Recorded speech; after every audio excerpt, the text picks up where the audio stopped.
yan. So, it's me again, Milka Julian Jimenez. So, now, nandito tayo sa third episode ng ating Christian journey, Knowing God, the road to eternal joy and success. So, yan. So, ngayon, ano ba ang topic natin ngayon? So, our topic for the day is, paano nga ba na-encounter ng mga taong i-interview natin ngayon si God? Kung paano nagpakilala, kung paano ni-reveal ni God ang sarili nila sa mga taong ito. So, it is para maging inspirasyon sa atin na talagang si God, He reveals Himself in a very special way.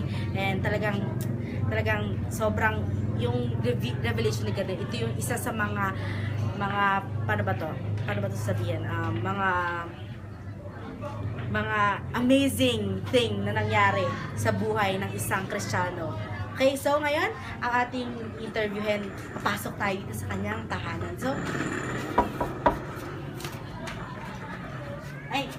hello po. So, hello. Can you please introduce yourself? I'm Kelvin Silvestre. I'm 17 years old. Sakto ba? Ano po yung occupation mo? Occupation, wala pa. Estudyante. Estudyante.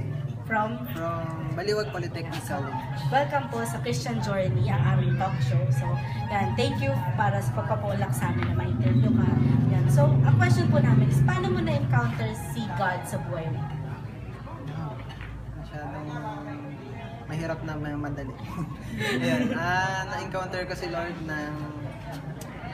since 9 years old ako, and na-realize ko na ito palang buhay sa mundo ay walang kabuluhan. Kung hindi mo alam kung tama ka ba o mali, hindi mo alam kung may purpose ba yung buhay mo.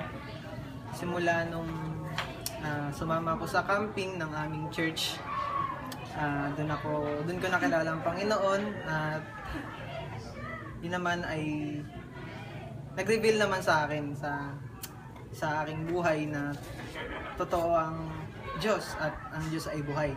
At nagpabaptize ako noon noong 2012. Saan? Sa Bataan, Morong Bataan. And yun, ang gusto ko lang i-share na Romans 12:2, do not conform to on this world and be transformed by the renewal of your mind. So, tapos na ba? Yes. So yan, di ba? Doon nagbago yung buhay ko. Yan, di ba napakaganda? Nandun talaga yung transformation. Basta nakilala mo si God, basta nireveal niya yung sarili niya sa'yo, nandun yung babaguhin niya yung buhay mo. Yung the old is gone, the new has come. So yun, thank you po, Kelvin, sa pagpapaunlak sa amin dito sa aming talk show. So, thank you and God bless sa lahat.